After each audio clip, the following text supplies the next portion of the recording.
lives, pain and pleasure is built into the nervous system, leading to reaction. What is response as opposed to reacting?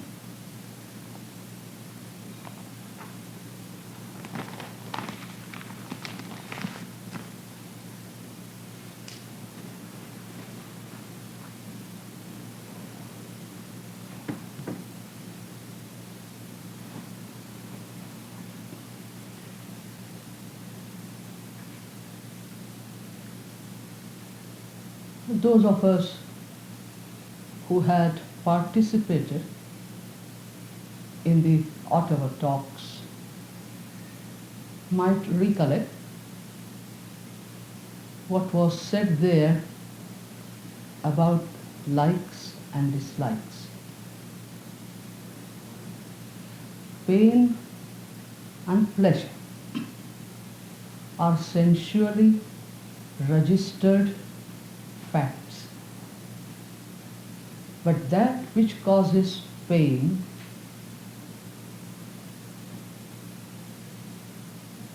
is called painful.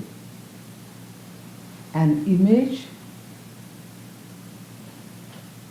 of which, no, an image of that which had caused pain is created as something or someone painful. And that which had caused pleasure is converted into an image of pleasurable. So first the mind creates an image out of the experience of pain and pleasure. And that which had caused pleasure is called likable. There is a like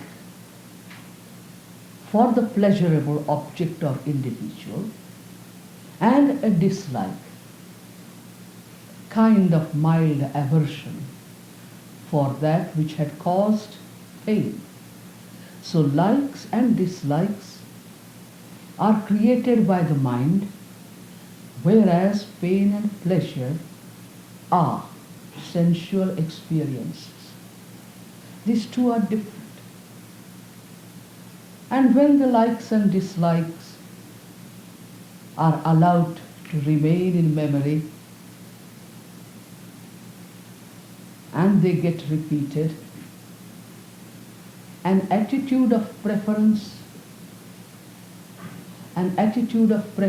or prejudice is developed out of the like and dislike. This is all creation of the mind. The preference and prejudice can develop into an obsession, positive or negative. I said this in order to distinguish between pain, pleasure, and likes and dislikes. I would slightly change the question. Pain and pleasure, sensual experiences. Likes and dislikes are built into the nervous system. That's true. By repetition. Not only likes and dislikes, not only preference and prejudice, but they get crystallized into obsessions. Hatred is a kind of obsession. Attachment is a kind of obsession. That's how we live. Now, a reaction is the movement of these crystallized attitudes. Obviously, annoyance, irritation when something painful has happened, that annoyance and irritation leading to anger, these are all reactions of the neurochemical system that has been following a pattern of behavior. The questioner proceeds to say, what is the difference between a response and a reaction? Reaction is that repetitive mechanistic movement we have been talking about.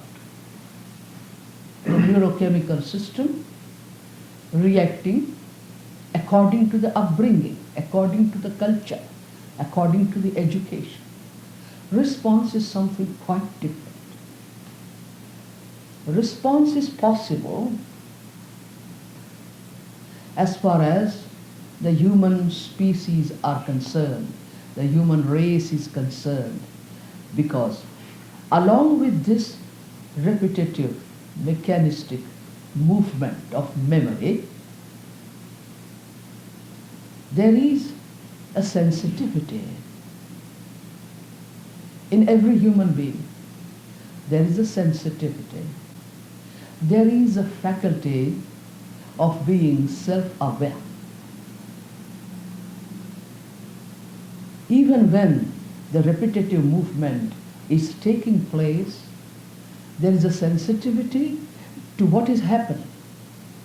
The cause, the effect,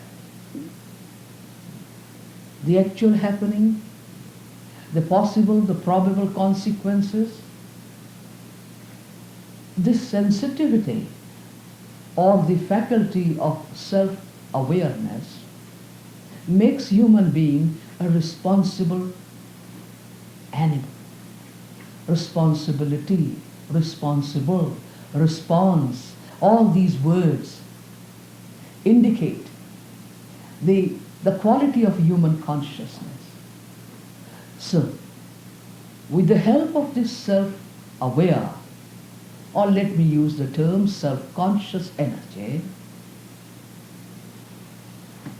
it is possible for us to see the repetitive nature, to see that likes and dislikes are created out of pain and pleasure, and they have gone into the system, so the system reacts. To see what is reaction, the nature of reaction is possible for us. Now, when a person is sensitive enough to see what is happening, not only what has happened to him, but what is happening within him or her, when a person sees that, there is a space between the momentum of reaction and the intelligence stimulated by the sensitivity. Supposing I say something that hurts you, and you are a person who is very much aware, very much sensitive, alert. So you are aware of what was said by me and how it was hurtful. You were aware simultaneously how the hurt was caused within you, the objective situation and the subjective reaction. If you are attentive, you become aware simultaneously of the two. The one bringing about the other, the objective situation or challenge or action, and the subjective reaction. An attentive person is capable of being aware of these two. The moment in one sweep of glance or one sweep of awareness, you see these two, the consciousness is lifted up from the dimension of action-reaction. It is lifted to quite a different dimension where you can respond to the situation in spite of the reaction that has taken place within you. You see, let us proceed with the example. You and I came together to do some work. And unfortunately, I said something that hurt you, so the mind reacts to that hurt and doesn't want to work with me. But then the sensitivity, the awareness of what is happening tells you, come on, in spite of your reaction and in spite of the stupid behavior of the other person, the work that brought you together, the job that has to be done, must be gone through. So you respond to the challenge of the situation, you respond to the need of situation. irrespective of the reaction that was taking place. In other words, reaction is the movement of memory and response is the movement of intelligence. Because intelligence sees the futility of reacting to the anger with more anger and adding to the complication. It sees the futility. It sees the meaninglessness. So it turns to the need of the situation. It turns to the work that is to be done. So the questioner asks me, what is a response as opposed to reaction? And I hope we have seen clearly that one is the movement of the past and the other is the result of the communion with the present. One is a movement of memory, the other is the movement of intelligence. Response is the movement of your total being. A reaction is a partial, fragmentary movement of the memory structure fed into the nervous system.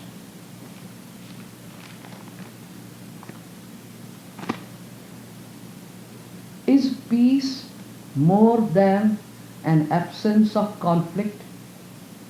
Specifically, could you address inner harmony as opposed to conflict?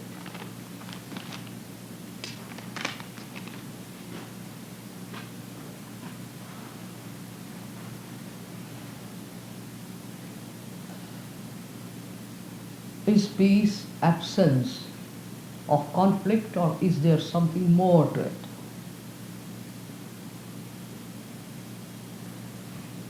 Supposing one is in a state of depression, will there be a conflict? One may be pathologically in a state of depression, and depression causes insensitivity. You can't feel anything. In the state of depression, there is no possibility of feeling. Sensitivity gets benumbed. And then maybe there is no conflict. Will you call that peace?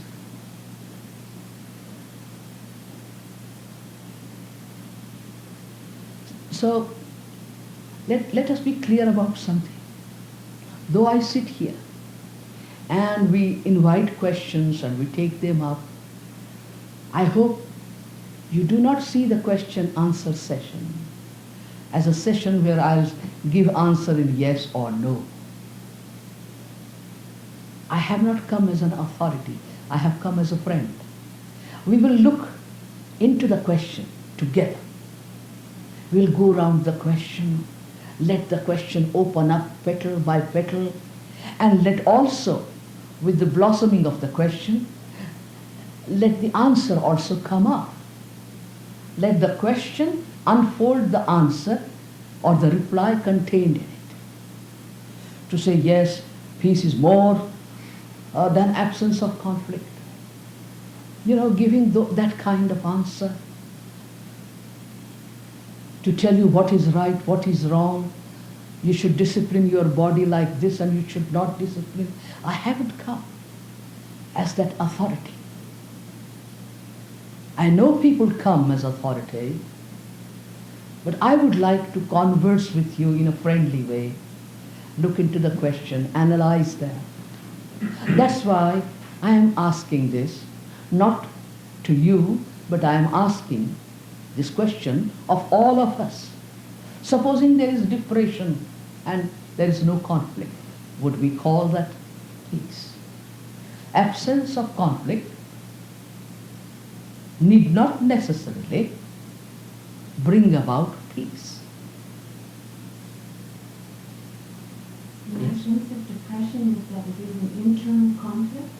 And When someone is depressed, who I work with, they struggle with messages that are critical to themselves, and there is a conflict happening within themselves in the depression.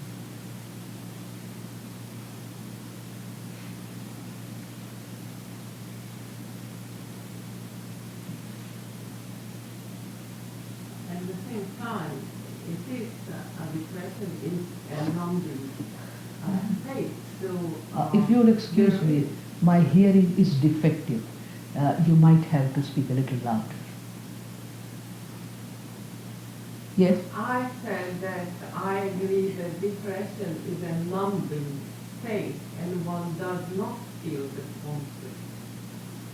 There is conflict, but it's not perceivable.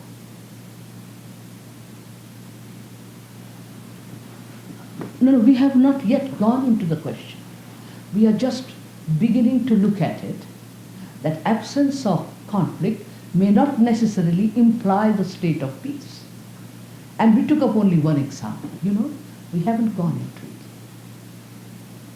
So, even for feeling a conflict, being aware of a conflict, you need a kind of sensitivity, you need a kind of alertness and attentivity. A passive person may not feel conflicts. A person who has been following a pattern out of credulity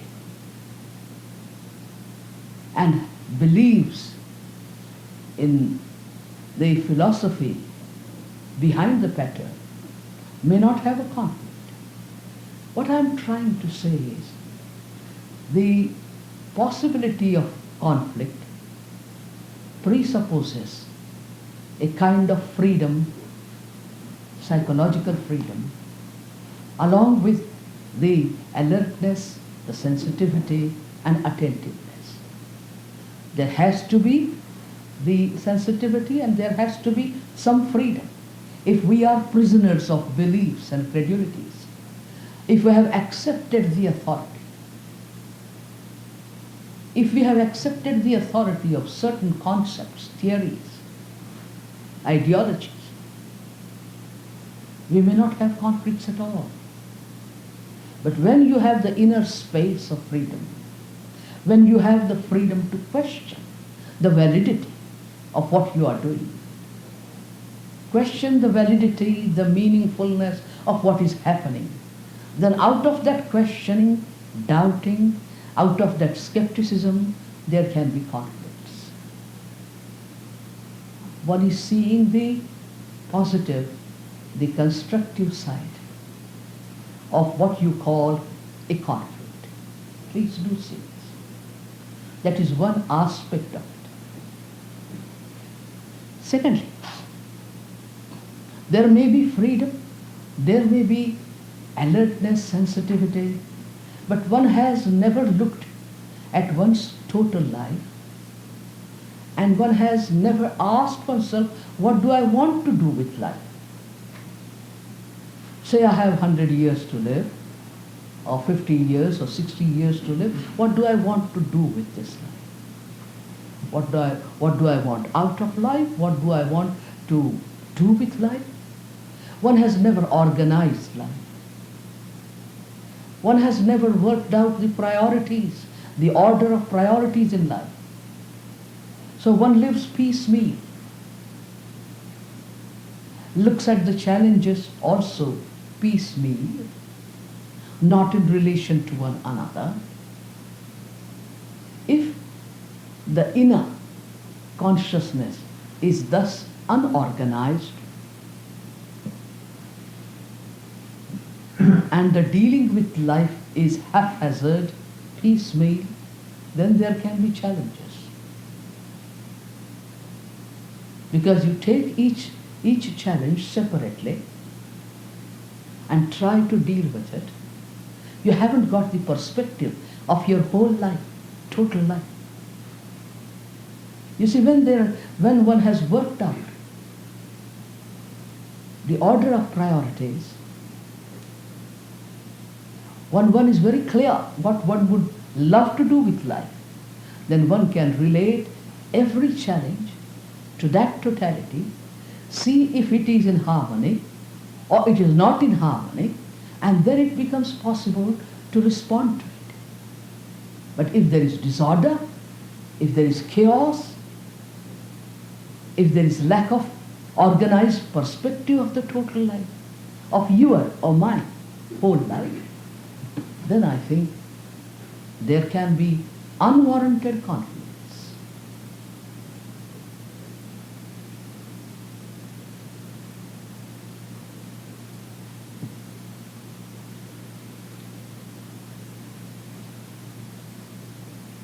Thirdly, we are looking at the possibility why and how conflicts arise. In what state of consciousness do they arise? In what way of living do they come up?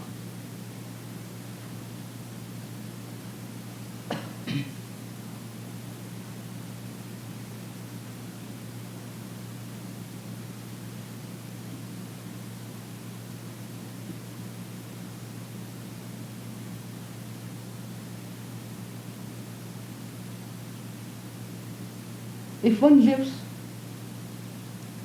half-heartedly, never doing anything with the wholeness of one's being, one goes through things casually, through school, through college, through job, through marriage, through family life, casually, not fundamentally, not deeply, absent-mindedly, distractedly, half-heartedly, then I think such a life is a fertile soil for conflicts.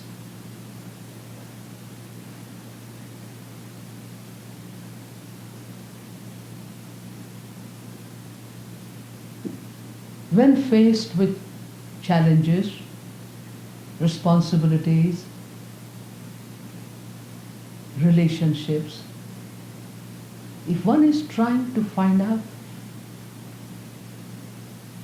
a way of living which will give 100% pleasure, 100% success, if one is trying to choose on the basis of 100% pleasure or success or respectability, prestige, etc., there is going to be a conflict, because I do not think there is any way of life which can give you absolute pleasure, absolute success. So you are always out to make a choice. You want to avoid pain. You want to avoid possibility of failure. Terribly concerned with doing the right thing, appear to be doing the right thing, and so on. Now, the questioner is not really concerned with the anatomy of conflicts, the mechanism of conflict. The question is saying, is peace something more than absence of conflicts? And it seems to me that peace is the result of something quite different. Nothing to do with conflicts or the absence of conflicts. It seems to be the perfume of a non-comparative approach to one's life. If you do not compare yourself with anyone in the world,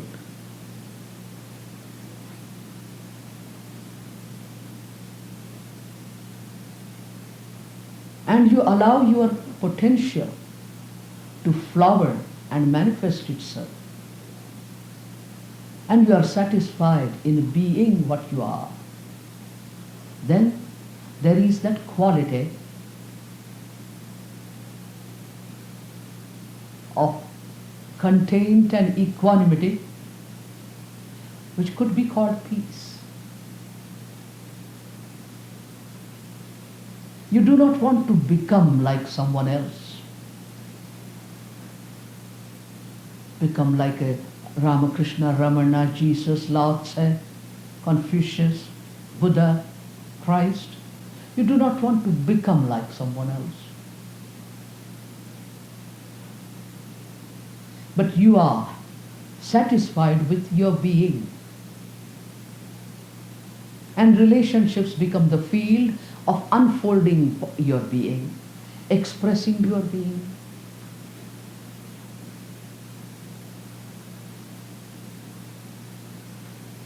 then in that non-comparative self-manifestation, non-comparative self-expression, I think peace begins to vibrate. There is no inner fragmentation, no struggle within. Because the person does not want to conform to some ideal, does not want to become something or someone which he or she is not. Then there is all the energy to observe the facts of life, meet them as they come, face the challenges as they come. And after you have faced them, you put an end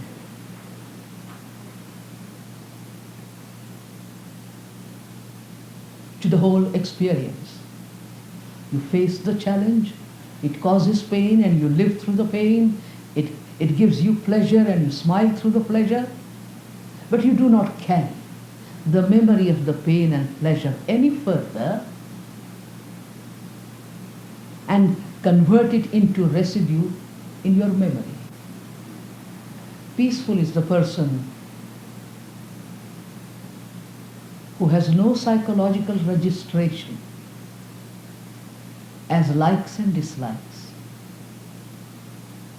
as preferences and prejudices, who has all the sensitivity to feel the pain and pleasure, who has all the sensitivity to shed tears in moments of sorrow.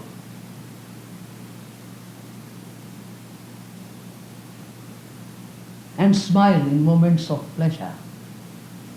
And yet, living of it is its own fulfillment. The experience ends with the living. You know, leaving behind an emptiness in the consciousness, which is innocence, which is freshness, to meet the next situation, to respond to next relationship with all the vitality. Depth and freshness. So peace is the byproduct of a way of living.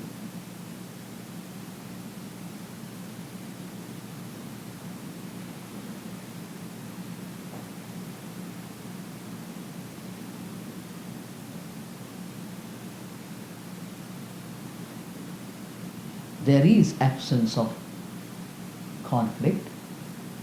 There is ending of conflict. But there is much more to peace than mere absence of contradictions and conflicts.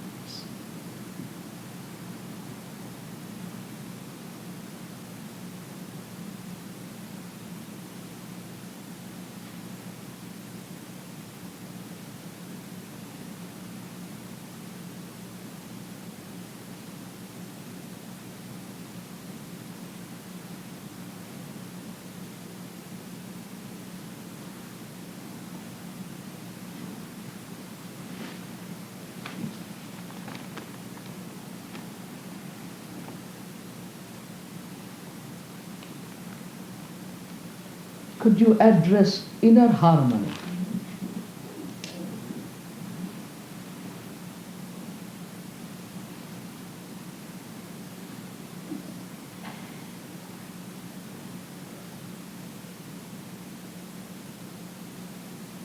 Inner harmony is opposed to conflict. That is the second part of the question.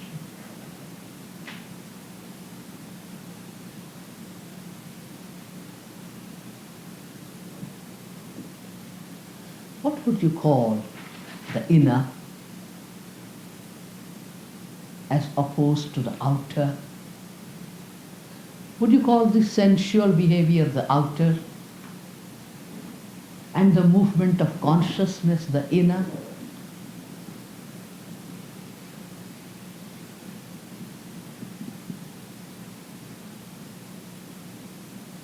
Look, we have a movement of motivations. The way as we live today on the mental level, the way we function through the I, the me, the ego, we never move without a motive. In relationships, in occupations, professions, in friendship, we have motives. Then we have a movement of verbalization, expressing or concealing those motives. And we have sensual action based on the motivations to manifest them, or sensual behavior in order to hide and conceal the motivations. There is the motive, the speech, and the deed or action. Three movements take place. On the sensual plane, what you call the sensory action, doing with hands, feet, eyes, ears, touch, etc. Action, deed. Then there is speech. And the desires, the wishes, the ambitions, the motivations, etc. Now it is worthwhile to observe someday, sit down and watch whether there is consistency, contradiction, harmony or disharmony between the motive, the speech and the action. These three together, these three movements together build up what you call my character, the quality of my being.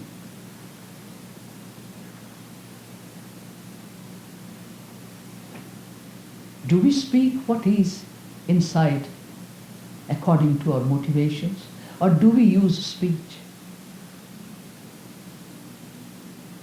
to conceal, to hide? Hypocrisy, telling lies, falsehoods.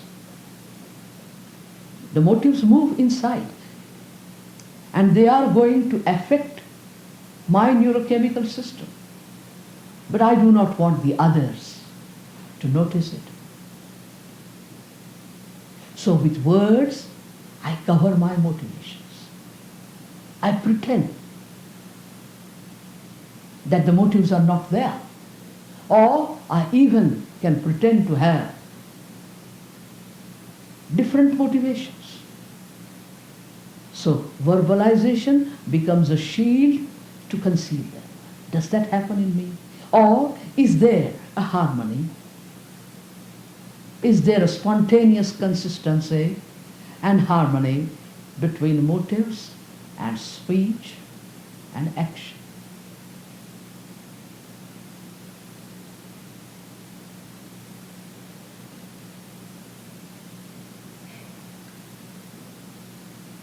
Conflict might arise if there is inconsistency, if there is disharmony, if there is contradiction.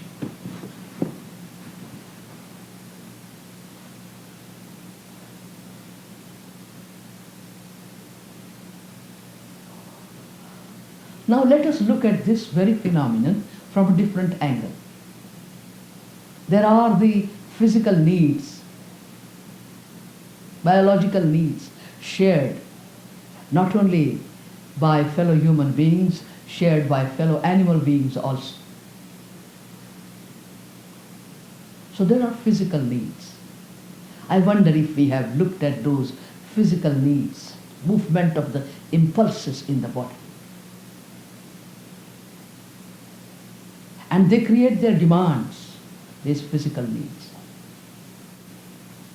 Do I impose any ideology on the physical needs? Do I want to control the movements, regulate them according to certain ideologies. That is to say, I create a movement of psychological wants running parallel to the movement of physical needs. I create a psychological sensor which goes on censoring the registration of physical needs.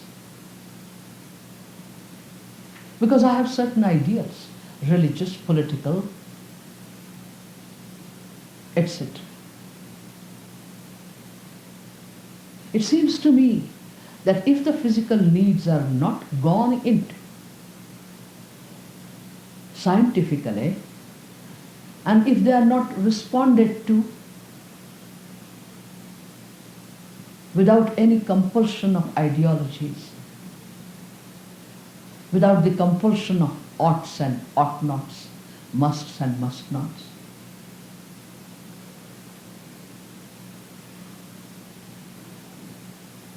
that could give rise to conflict.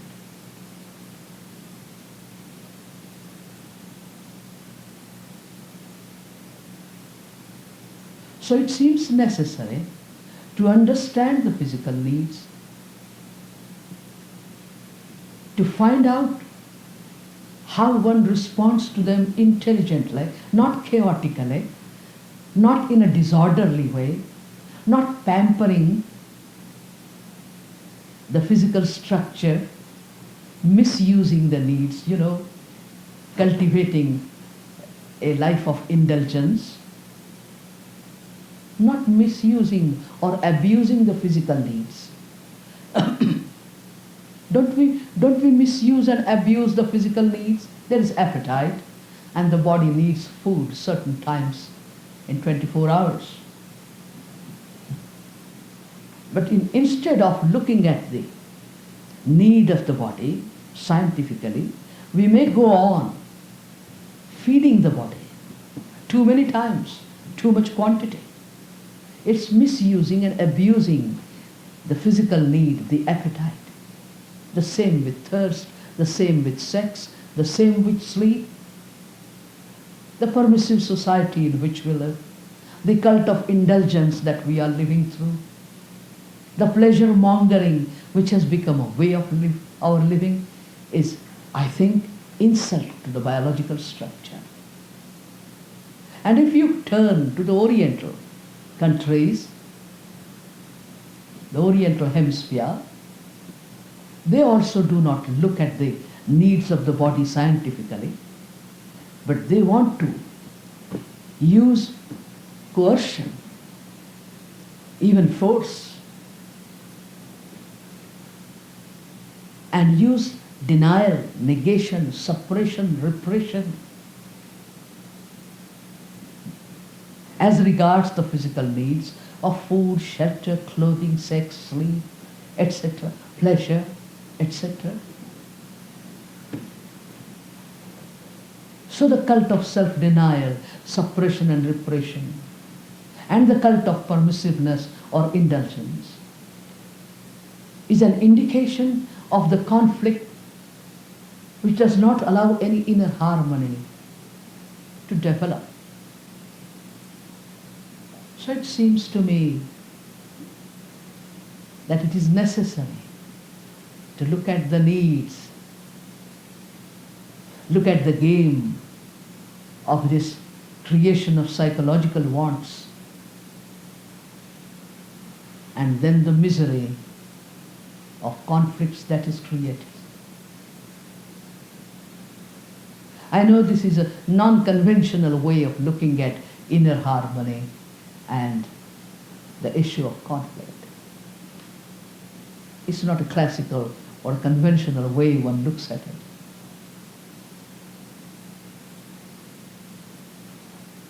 This being a question-answer session, we cannot elaborate upon every aspect of the question. What determines why some people go through mutation, some change, and some do not?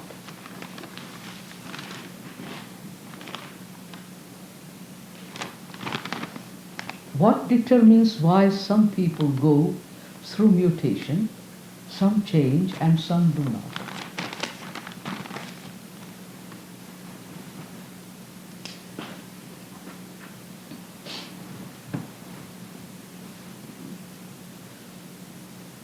Do you feel sorry for yourself that instead of going out in beautiful, glorious day, we are sitting here discussing some serious issues?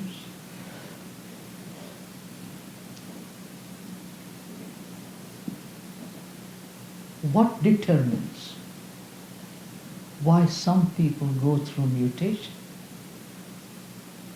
You mean what outside the individuals in whom mutation occurs? Something determining from outside the individuals? Where mutation takes place, in whom change takes place, and in whom change does not? Something from outside determining? Perhaps not. That is not the meaning of the question. It's not a philosophy of determinism.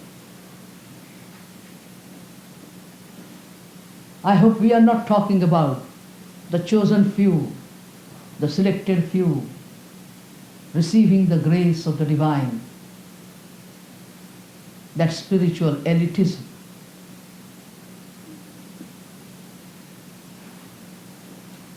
We are going to look at the occurrence of mutation, the causation of change, etc., logically, without accepting the authority of fatalism or determinism, that some are born for that some are the chosen few. If you say something from outside determines who is to be transformed and who is not, then I think we are denying fundamental freedom to the human race. Every organized religion has this idea of grace being conferred, enlightenment descending, the descent of the divine or the descent of the grace. Every organized religion talks about it. It seems to me that what determines the occurrence of mutation or transformation is the intensity and integrity of inquiry.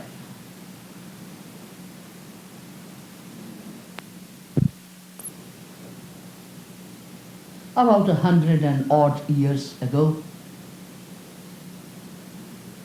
there lived a strange person in Bengal in India.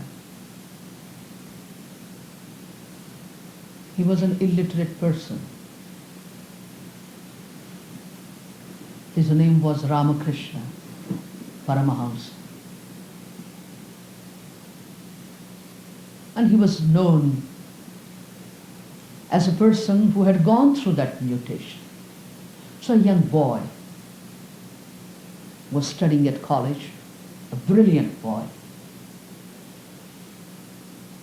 Narendra Datta, whose aspiration it was to find out what God is. He went to see this man.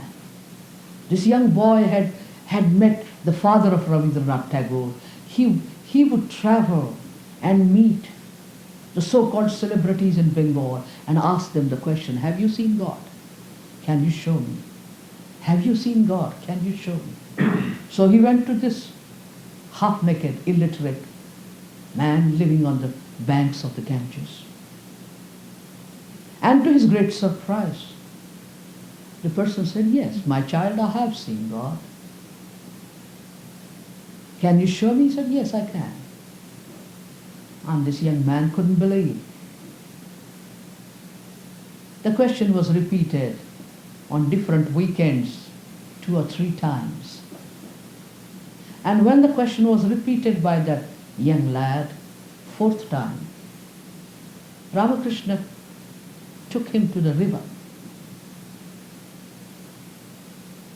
and holding him by hand, he walked into the water. When they were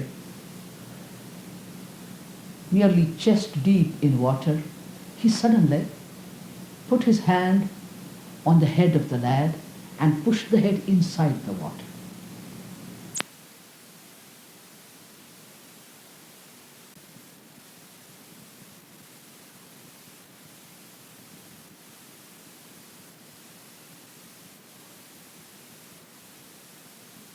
I was suffocated. He brushed aside the hand, came up and said, "What are you doing? What are you doing with him?" And the man said, "What happened?" Then the lad was angry, of course. He said, "I was suffocated. I couldn't breathe. You pushed me underwater. I could not breathe." And the man smiled and said, "My son, when it will not be possible for you to breathe without meeting the divine, you will meet it."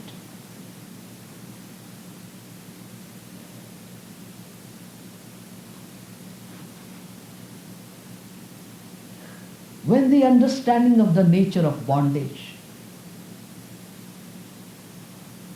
when the discovery of the limitations of the thought movement, the repetitive mechanistic nature of the thought movement through observation takes place, and there is a great sorrow, pang, agony. How to spend life? Only moving through this mechanical movement, allowing the past to live through you. When there is that agony, the pain, the sorrow, and the urge to set oneself free of it unconditionally, then there is intensity. When you do not look upon transformation as an additional acquisition along with the material acquisitions or intellectual acquisitions, but when you feel suffocated without that inner freedom from the movement of the ego, then there is the quality of intensity.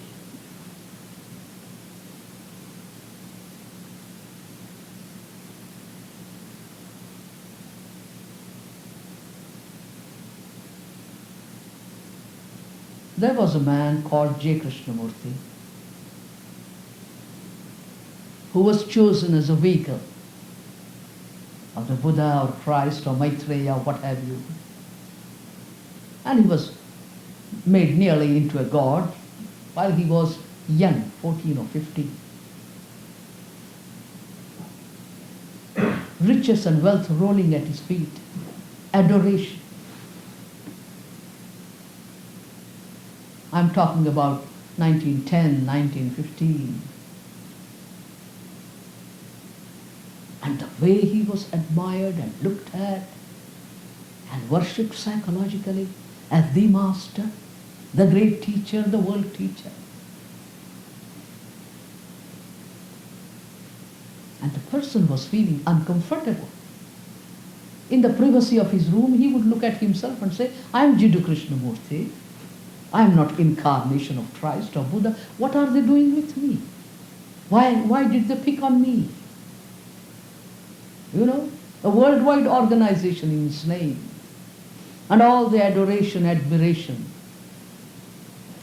that you could not even imagine. It was there, available. And this person craving for freedom, unconditional freedom, inner freedom. One day he just cannot play those two roles. Being honest to himself as Jiddu Krishnamurti, the poetic, the sensitive, the tender-hearted youth, and the role of the world teacher, having thousands of followers and admirers, and the property that was given unto him. And one day he stands up in a surprising Astounding, stunning simplicity. He says, I am not what you had thought me to be. I am a human being, not an incarnation.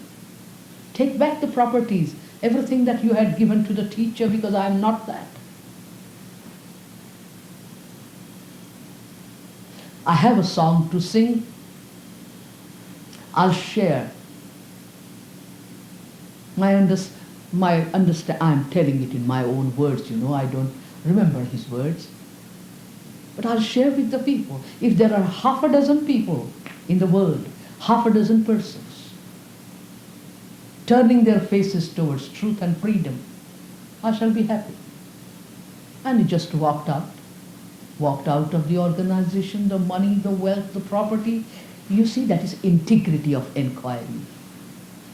The intensity of inquiry and the integrity of inquiry. The moment you understand the truth, you walk out of the untruth, whatever it be.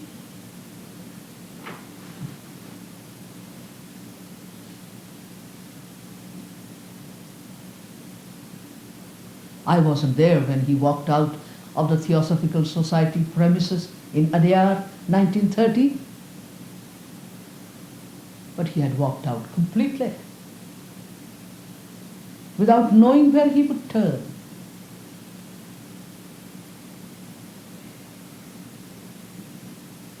So there is no concern for security and insecurity. There is no concern for what will happen to me tomorrow.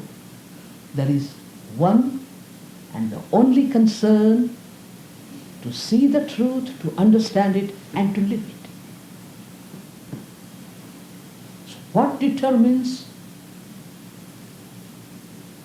that in some person's life mutation takes place? The intensity and the integrity of inquiry. Everything else becomes secondary.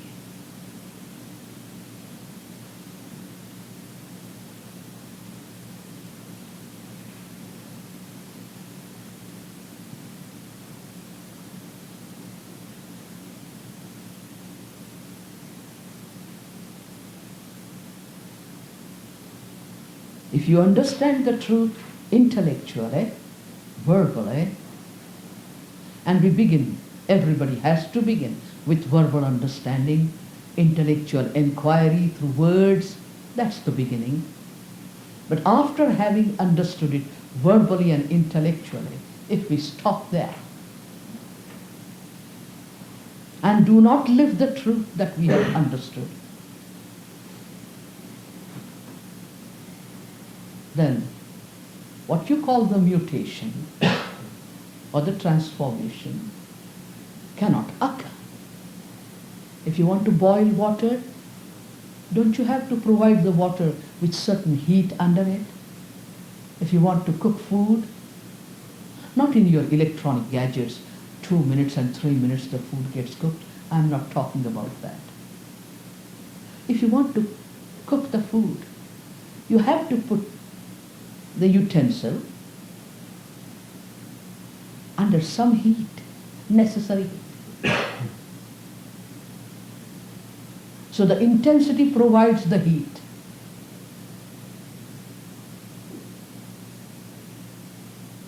And the integrity provides the velocity in the inquiry, the momentum to the inquiry.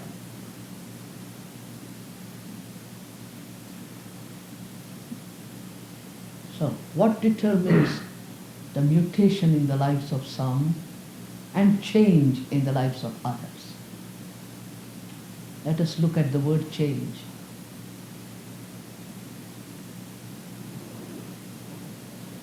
I am untidy, I become tidy. So from untidiness, there is a change into tidiness.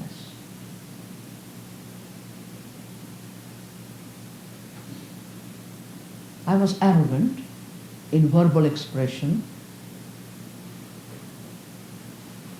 I learned to control it and become less arrogant. So there is a change There was no rhythm in my daily schedule. Timing of taking meals, timings of going to bed, there was disorder. And I eradicate that disorder and put my daily schedule in order, an orderliness there. There is a change from disorder into order.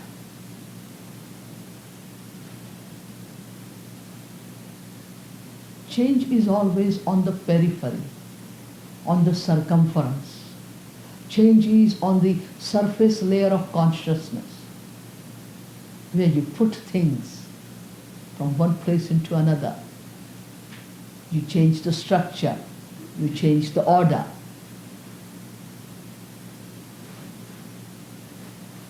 Mutation is radical, qualitative growth into the whole of the mutant.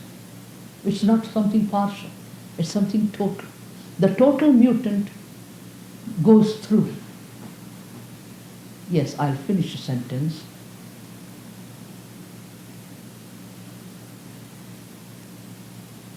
But the change can be in the sensual behavior, in the verbal behavior, in the patterns. You can change from one pattern to another pattern of living, one code of discipline to another code of discipline. So you can bring about the change, the you, the I, the me, the self. It can have a purpose for bringing about a change. It can have a technique for bringing about a change, and it brings it about through its effort. So change is something which can be brought about by the effort of the I consciousness, whereas mutation is something that happens to the totality of the mutant when there is an inner equipment of intensity, depth, integrity, and so on. Yes? Yes, I realize that I formulated that question, and I realize now that why I want to say was not change but growth. Why is it that mutation happens in some people, growth in others, and nothing in others? Like it was not change that I wanted to use, it's growth. No, but I may be quite satisfied with those tiny little changes. You see, the total change, not change, the total growth may not be my concern. I may not have even thought about the whole of my life, but I'm concerned with piecemeal, changing here and there. That's what we were talking about a few minutes ago. A perspective of whole life, order of priorities, organizing life. Very few people go through it. We follow the impulses, we follow the fashions of the society, we follow the patterns of behavior, we follow the instructions of religious teachers or whatever. So this inner urge, integrated inner urge for a total growth into a different dimension may not be there. So as soon as I bring about a small change, I feel a complacency. Oh, I have changed this, I have changed that, I have learned asanas, I have learned pranayama, and every acquisition gives me a sensation of pleasure. It brings about a little change, qualitative, and that satisfies me. So change takes place in the life of those who are concerned about their life but piecemeal,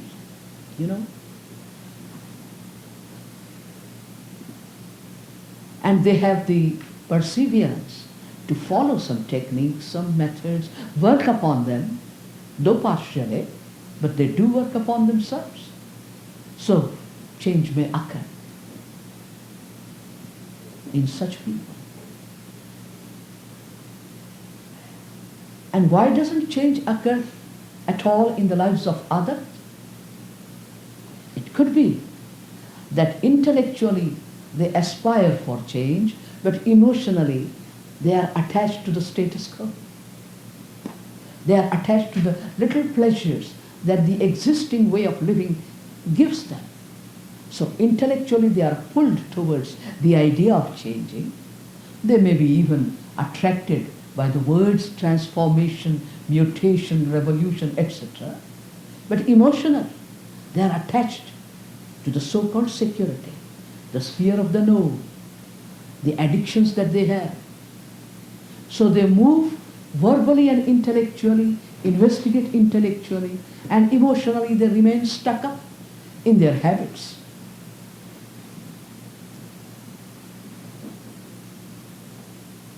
In their psychological and intellectual positions of knowledge and experience.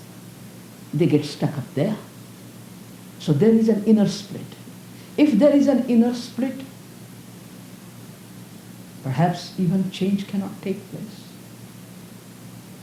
So when you formulate a question like this, what determines that in some people mutation takes place, in some others some change, and in still others no, not even change? If there is an inner split, inner division. You know, if persons are sentimental and they go and attend talks and gatherings, they get emotionally stirred. Ah, that's a good thing. I would like to have that. I would like to be that. Getting attracted by that, by occult powers, transcendental powers, manifestation, chanting, kirtan, bhajans, the devotional songs, beautiful discourses, lovely personalities, handsome diction, the atmosphere, and you get attracted by it, either intellectually or emotionally. But attraction is not inquiry. You can get even infatuated, but that emotional infatuation is not the essence of an inquiry. So inner division might prevent change. Struggle and effort of the I consciousness may bring about changes, but mutation is beyond the reach of the ego. It's beyond the reach of the thought structure and its movement. It's not the effect of it's not the result of a human, it's not the result of an effort. I don't know how to put it. You equip yourself with the intensity, the integrity, the depth, the one-pointedness, etc. You equip the whole apparatus, the human apparatus. You correlate everything that you do to the inquiry. You don't say, I'm inquiring when I'm in a camp or attending the talks, but in my business, in my office work, in my economic life, I'll carry on the old one. There is violence, there is pushing ahead, there is the ladder of success, I'll climb it. I'll carry on with being a nationalist. I'll carry on owing allegiance to separative, exclusive loyalties like being Hindu, Catholic, Communist, I'll carry on with the old. And at the same time, I would like to be mutated or transformed. It doesn't happen. You have to correlate everything that you do sensually, verbally, psychologically, to the understanding that has occurred in the inquiry, in the investigation. Then the whole being gets equipped with a state of an inner balance, inner equipoise, where mutation can happen.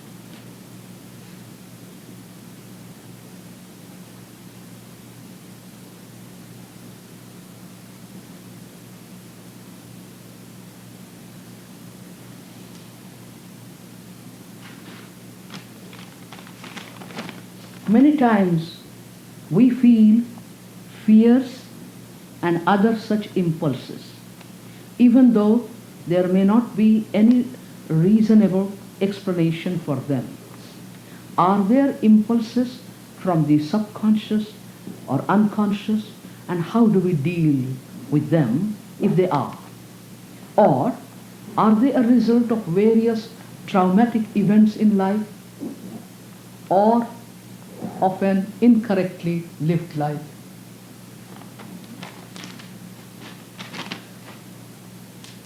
Many times we feel fears or impulses for which there may not be any reasonable causes.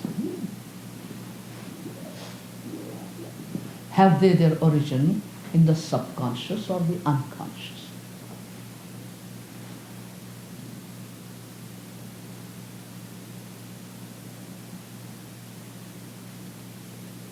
Is she all right? Are you all right? May I continue?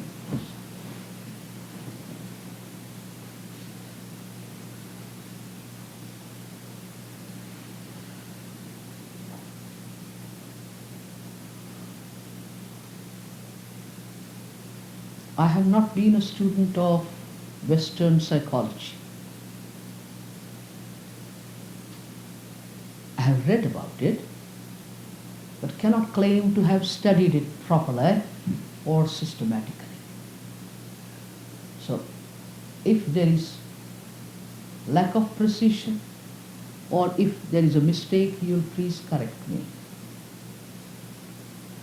It seems to me that what is inherited biologically and psychologically from parents and the parents of parents, perhaps up to 2 generations,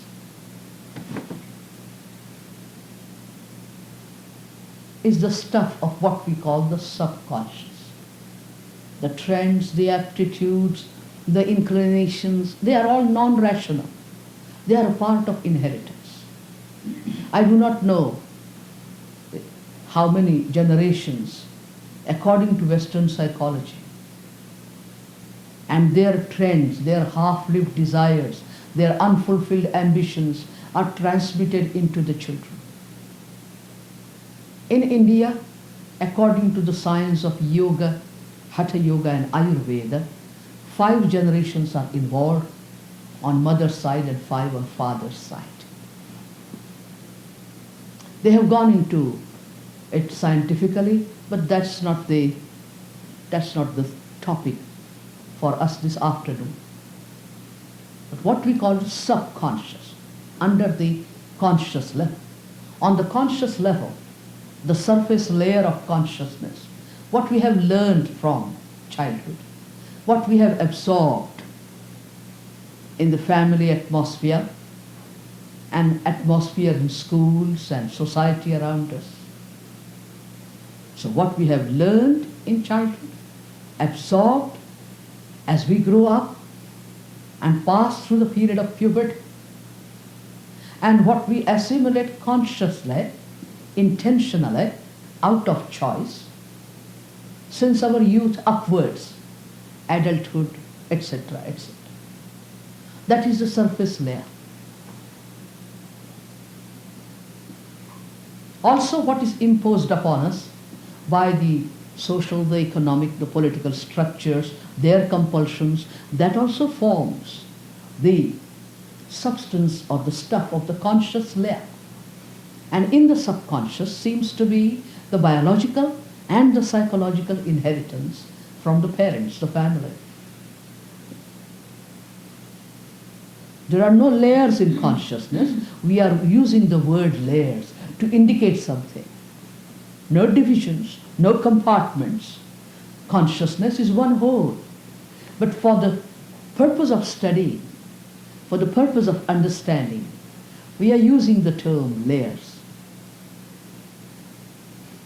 And yet deep down in the consciousness seem to be the knowledge and experience of the whole human race. So, you and I carry in our consciousness the total human race, its knowledge, experience, thoughts, achievements, successes, failures, violences, tendernesses. We are condensed humanity in a way. If that is clear, now let us turn to the question. Because we had to understand what we mean by the word subconscious, unconscious. Obviously, what is called the impulses and the fears, etc., can be a part of inheritance. Immediate inheritance from the parents. Traumatic experiences that take place even in prenatal state, prenatal period of life. So fears and impulses can have their roots in inheritance.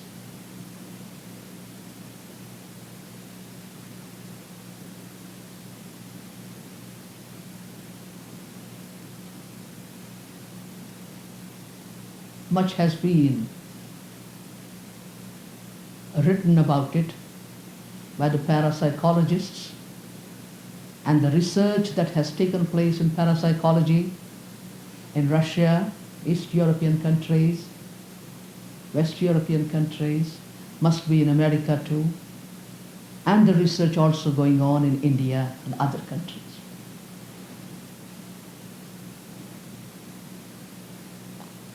Can fears and impulses for which there are no reasons available in my life of today or 5 years past, they can be either a part of the inheritance or they can be the result of traumatic experiences that I have gone through in childhood. Not the part of inheritance, but what has happened to me when I was a child. Or what happened to my mother when I was in the womb. The last 4 months of pregnancy. Because experiencing is not possible for the unborn in the first 4 months. The movement of experiencing is not there. It begins from the 5th month, generally, and in some cases even in the 6th. Those who are concerned with genetic engineering and research, etc., will tell you when exactly the feeling, the cognition, the conation, etc., begins in the life of the unborn child.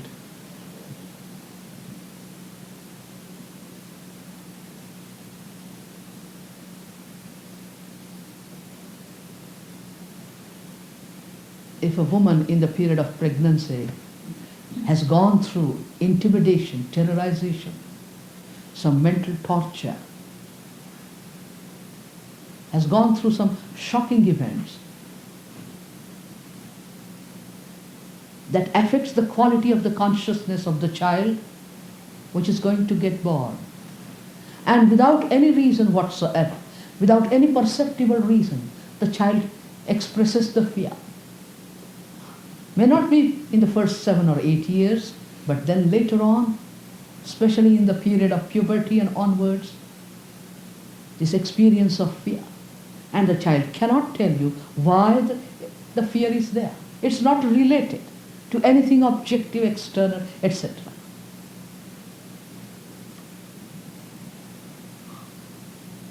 Now the questioner says, if there are impulses and fears as a part of inheritance or as a result of traumatic experiences, how do you deal with them?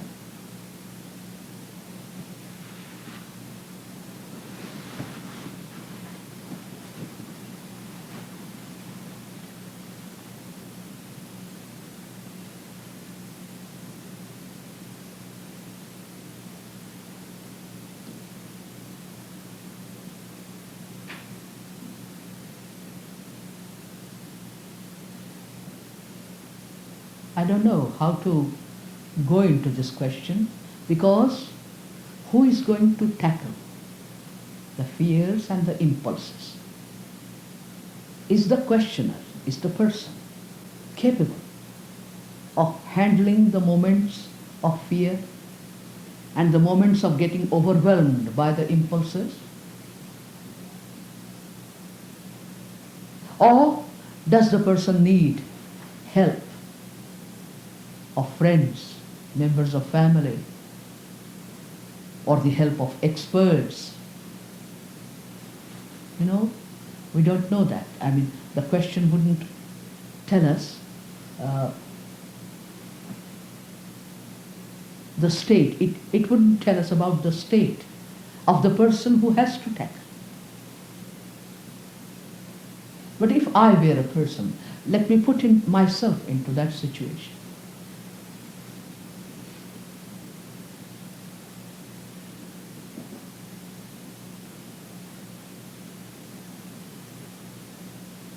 I would surely not attack the fear, wanting to get rid of it through direct confrontation, using some technique or method. I would go into this whole mechanism of experiencing. I'll say, what is experiencing? I am experiencing fear, but what is this process of experiencing? Whether it is fear, whether it is impulse, whether it is pleasure, pain, what is meant by experiencing? How does an experience occur? Because if I am going to tackle one fear after another, or one impulse after another, it might be an unending process. We don't know all the contents of the subconscious and unconscious.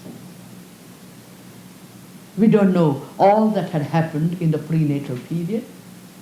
So if we are going to tackle it one by one, it will be an unending process. So I'll say no, not handling one fear or one impulse. Let me go to the root of this event of experiencing. How does an event get converted into an experience? How is fear caused at all? How does fear get caused? How is it related to the known, the unknown, the verbal, the non-verbal? How is it related to life? So I would turn inward, and with the help of friends, books if you like, but I would like to find out the process of experiencing and the content of it is much more important for me than experience of fear and impulses. They are on the surface layer. But what is happening within?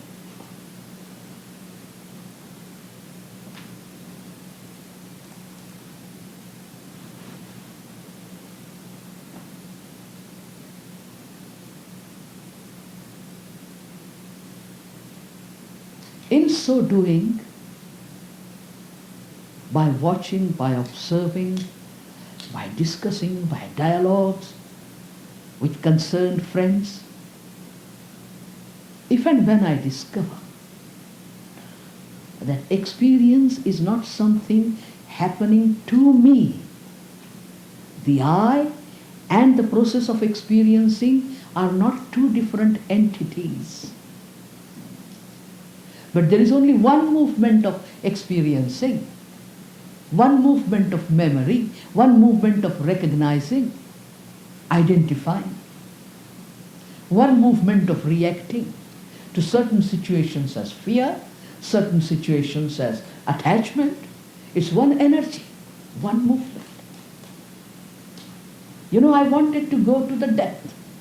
What is experiencing? There is an event. Immediately the sensation of the event is referred back to memory, identified as good, bad, evil, indifferent, and then react to it.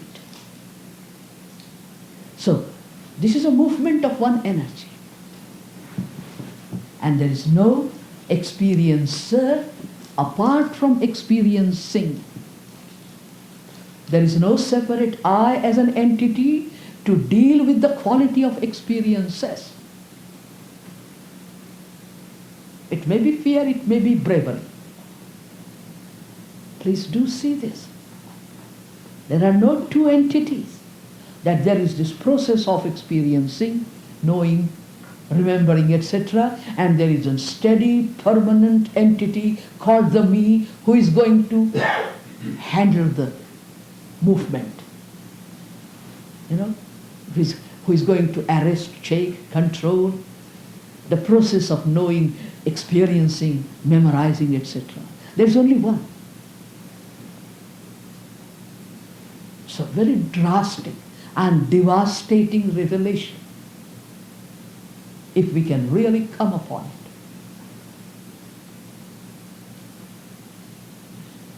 So I can't do anything. I am that. I am the fear. I am the impulses. I am that. So as I cannot climb on my shoulders, stand on my shoulders, I cannot stop that. I is composed of that. It's a very disturbing and devastating perception of truth. And truth is devastating. So I say, by Jove, I can't do anything to it. It is there. It is in my whole system. It's me.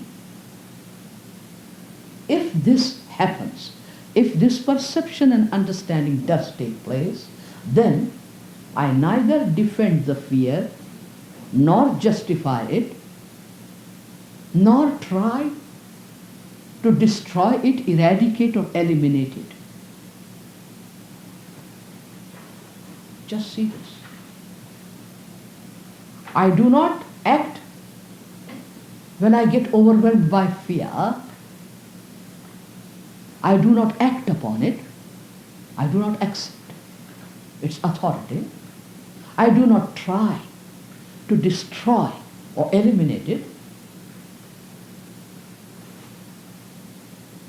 I watch it. When it comes up, I watch it. I don't defend, don't justify, don't do a thing to it. You know, I don't say, go on, chant Ram Nam so that there will be no fear anymore. I'm not trying a different current to counteract the existing stream or the movement. I leave it alone. And it's really worth experimenting.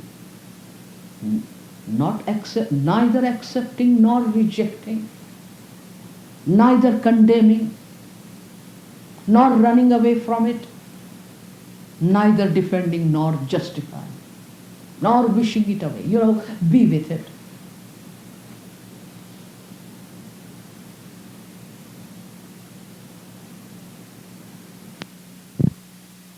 Say, if I am that fear, if I am that impulse, let me be with it.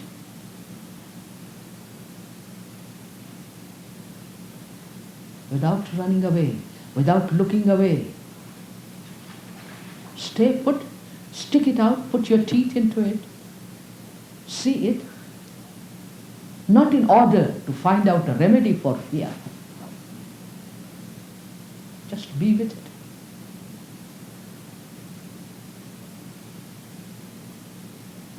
And when there is such a communion with the impulse or the fear, sex impulse, the impulse of fear, or whatever, then you stay with it without doing a thing to it, because you are that. You are not separate from it. You have not identified yourself with it, but factually you are that. You are the movement of fear. You are the movement of impulse.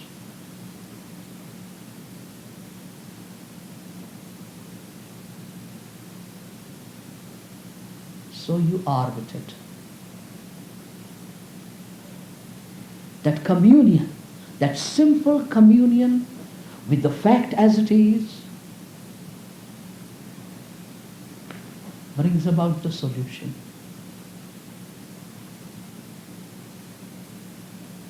It is the communion that does something to what you call the movement of Vimala.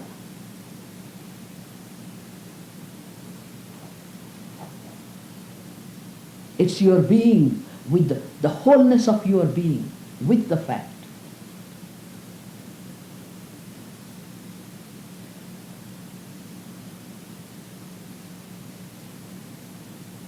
But we are so impatient. We are so frightened. We want to act upon, change it, suppress it, deny it, accept it, do something with it. We can't be with the fact in all simplicity. I said, let me see what happens. After all, I am that. Let me see what happens.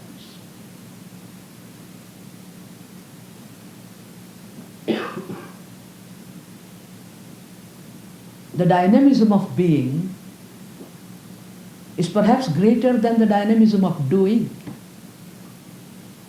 The effortless relaxation with the fact has perhaps dynamism much more than the energy of effort.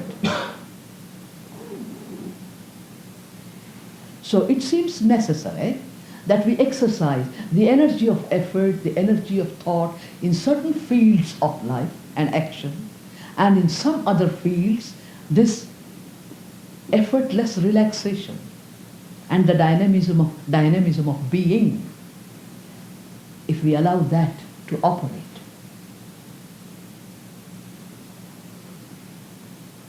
challenges get solved by themselves. Effort and effortlessness, action and relaxation, relationship and solitude, speech and silence, motion and motionlessness, though they appear to be contradictory, there is no dichotomy between them. It seems to me, my friends, that they together constitute the wholeness of life.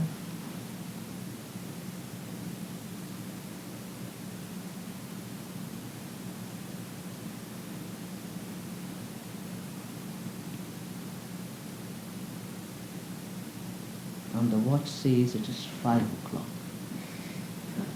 So we should stop by now. Thank you for your cooperation.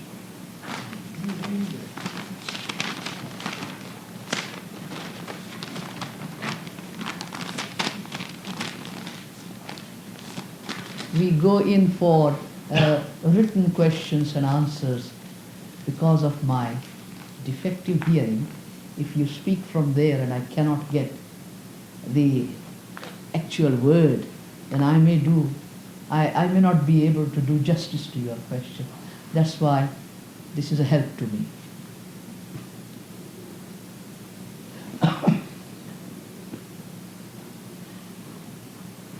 Has it been as informal as you wanted? You had wanted informal question-answer session, didn't you?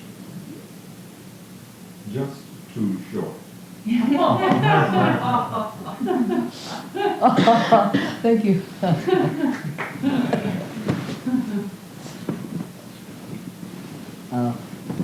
Please, this is off the record, my dear.